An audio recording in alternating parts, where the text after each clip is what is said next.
Hello there guys, welcome back to Younes Talks Football, welcome back to a brand new video. I hope all of you are doing well today. Listen, first and foremost off the bat, because you're going to be noticing a different tone this video, I can't help it. I'm very pleased Chelsea are through to Wembley, to the final, happy days, and we've done it in a very, very promising manner. Fantastic, and I've got really good things to say for today. But my mood overall, I am down right now. I'm actually... having to put it all on the back burner to just come on here and do a review, because right now I feel like I don't even want to look at football or talk football. But for you guys and for Chelsea, I am here and I'm not going. The other game, if you were watching the watch along, and shout out to everyone that was on the watch along and contributed and left comments in the chat and interacted, much appreciated, albeit it went very well in terms of this scoreline, but catastrophically wrong in terms of Algeria against Mauritania, and as a result Algeria have been sent out of the Africa Cup of Nations for a second tournament in a row. After being the champions of Africa, it's the second Africa Cup of Nations in a row where we finished bottom of the group and were knocked out. And it's unacceptable, and I'm fuming. Like, because of that, it's all I can think of. And right now, I know there's going to be serious conversations, and there's going to be a huge fallout from this. And I'm going to put that on the back burner for the next 10 minutes and just pretend it doesn't exist. Right? Chelsea, if we're going to focus on them, we're going to Wembley. Now, we can't ask for more than that right now. When we get to Wembley, chances are we're going to have to play against Liverpool. It's a final, to be honest. Anything can happen in a final. And look, if there's an example of tonight where anything can happen, trust me, tonight's the night. Look at the other game I reacted to on the watch-along, and trust me, anything can happen. But it's going to be a really, really, really, really hard final. If Liverpool were to make it, obviously it would be kinder if Fulham were to be the ones that we play against. The West London Derby final, Carabao Cup at Wembley, that would be very tasty, but more than likely going to be Liverpool. But we focus on that when we come to it. Right now, we've made the final, and we've done it in a very, very convincing manner. If we're being completely honest, very convincing way. As I said in the preview, I thought it would be 2-0. I thought it'd be tighter. I thought it would be one of those performances where we find it difficult to break them down. We have most of the ball, but we're not doing much with it. It's a little tense. And that was probably the theme for the first, 10 minutes? And then, 15 minutes in, we went 1-0 up, right? And it's counted as an own goal by Howson. So there's that. But we get the first goal, and we're able to get up and running. And that's kind of that's what opened everything up. We knew before the game that Middlesbrough were going to be that team to just try and close everything up. And you could see they tried. And that's why for the first 10 minutes or so, we were looking like nothing's happening here. In fact, Middlesbrough had a couple of occasions where they really took the ball up into the final third and looked like they were going to pull off a chance. But we get that first goal. It's now 1-1 on aggregate. And Middlesbrough know they've got two choices here. They either keep to the same strategy and hope they don't concede and then it goes to penalties, or they push out, try and get a goal, make it 1-1, go back to 2-1 on aggregate, and then maybe try and defend. But it means having to come up and try and play a bit of football. And that means leaving some space. And it looked like that's what Middlesbrough opted for. But we managed to capitalise. And it was a goal by Enzo Fernandez that got us up and running to get the second goal. Not too long after, 10-15 minutes after we got the first goal, Enzo Fernandez getting the second. I mean, really, really nicely worked goal. And Enzo, once again, just like, what game was it? Was it the Fulham game? Where he's in the box by himself and he's unmarked. And the ball comes across and he's able to tap it in and he makes it 2-1. Fantastic. Broja, in the meantime, by the way, because the first goal wasn't his. You could argue it should have been his, but it wasn't his. And then the second goal, he made the assist. Technically, he got the assist. Even though Sterling done the work on the right-hand side, Broja managed to execute the assist and get it to Enzo, and Enzo tapped it in. And that was happy days. Now we're 2-0 up, 2-1 ahead on aggregate, and we've got full control. It's at this point where I'm thinking, okay, we get one more, the game is dead. It's dead. Lo and behold, 8 minutes. 8 minutes, and we get Antonio Rudiger. Oh, no, wait, sorry. Disassi. I've got to make myself laugh today because I feel like crying, right? If I'm being honest, I feel like crying, right? Chelsea have done somewhat to soften the blow a little bit, but tonight, on a footballing level, away from Chelsea is a catastrophic night for me. So I can only try and make myself laugh a little bit here, yeah? Disasi, brilliant. We got to add some context here. Yeah, let's add some context. I want to be real. I don't want to get carried away. We're playing Middlesbrough. This is what I said in the preview. Yeah, I can't accept anything else except to win because it's Middlesbrough and we're playing them at home. Like, surely they're mid-table championship. You know? So it's not too surprising to find that Disasi is able to win the ball very high up on the pitch, run with it, right? Lay it off, keep running, gets into the box. He's unmarked, ball comes across, he taps it in and he makes it 3-1. He goes on a mad Antonio Rudiger style run to make it 3-1. Happy days, thank you very much. At that point, the game is dead. The game is dead. Middlesbrough are not coming back. You'd think with Chelsea, it's probably possible. As I am out of focus, there we are, much like my night. But Disasi going on a madness, wonderful to see. Wonderful to see. Like I said, this Middlesbrough, you can argue it's easy, but he executed that, fantastic, and the game is over. At this point, the game is dead. My prediction, like I said, was 2-0. We're 3-0 up after 36 minutes.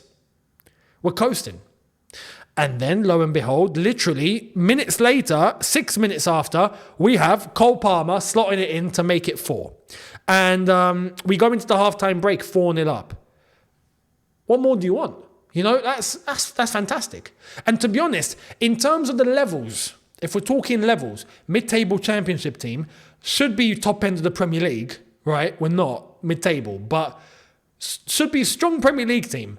Mid-table championship. 4-0 at half-time sounds about right. That sounds somewhat logical. So the fact that we're in that position and we're that many goals up at half-time, that's the expectation, and we executed it. Happy days. Fantastic. Any less than that, then you could argue there'd be question marks. But no, 4-0 at half-time, great. You can't get more than that. Brilliant. We go into the second half. Now, before we get into the second half, the lineup was actually somewhat good. Players are playing in their positions. And you know what? Funnily enough, he actually went with what I suggested in my preview yesterday. Literally like for like, except for 2 players. Gallagher didn't start. Palmer started on the right. And because of that, Mudryk started instead.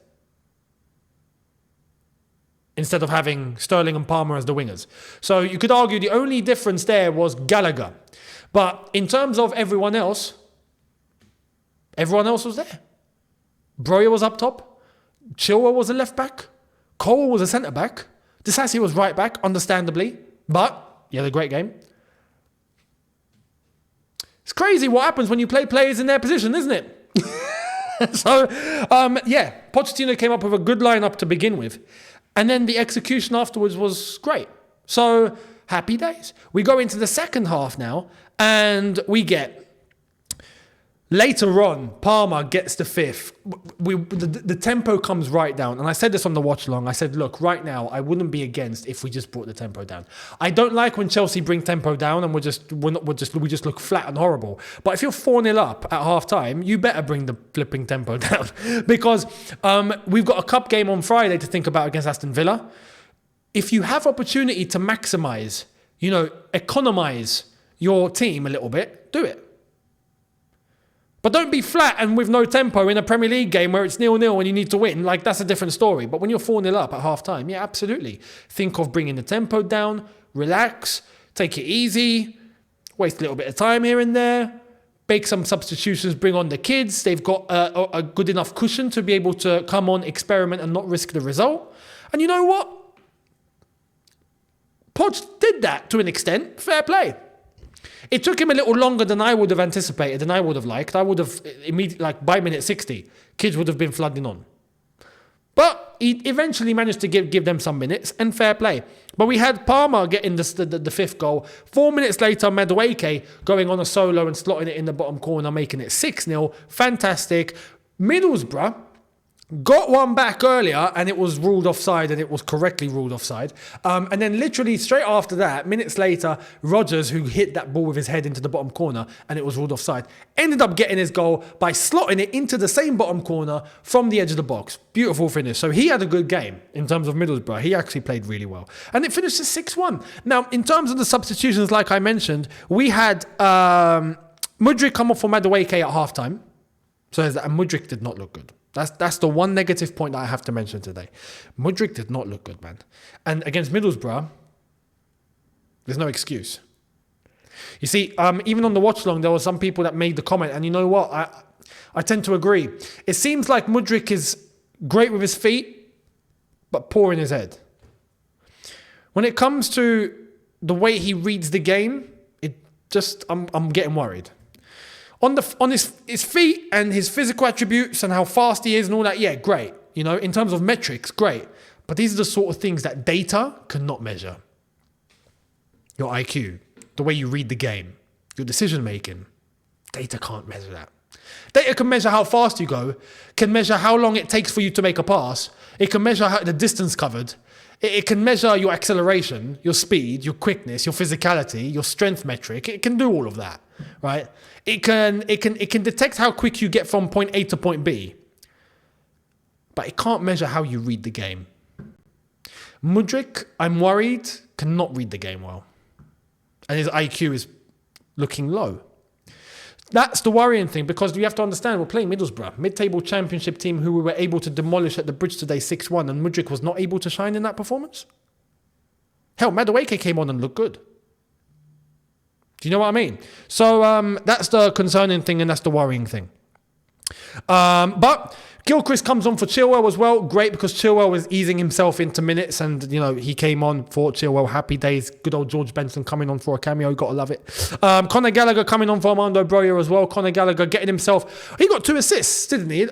So that's a point to make towards the 2 goals in the second half. So fair play to Conor for that. Carney Chukwuemeka getting minutes. Happy days. And I called for that at half time. He needs to come on at some point and get some minutes. And he did. And fair play to Carney. Good to see. Fantastic. And we had Leo Castledine coming on for Raheem Sterling for the last, you could argue, 10 minutes, because 5 minutes plus 5 minutes stoppage time. So some minutes. See, Leo Castledine, for example, I would have brought on for minute 70. Let him have 20 minutes, you know? Give him a good portion of the game, see what he can do. Because if it's not going to be today, it's not going to be any other time during the season. That's it. You're not playing him against Villa. You're not playing him in a league game. You're not playing him in the final. So I would have maximised the amount of time that he could have played, or these young lads could have come on and play, in order to get the maximum amount of minutes, good amount of experience, but it is what it is. So apart from that, look, happy days, happy days. Chelsea getting a very, very comfortable win and a very straightforward route to the final at Wembley, and now we got to look to see who gets through between Liverpool and Fulham, and we will take it from there.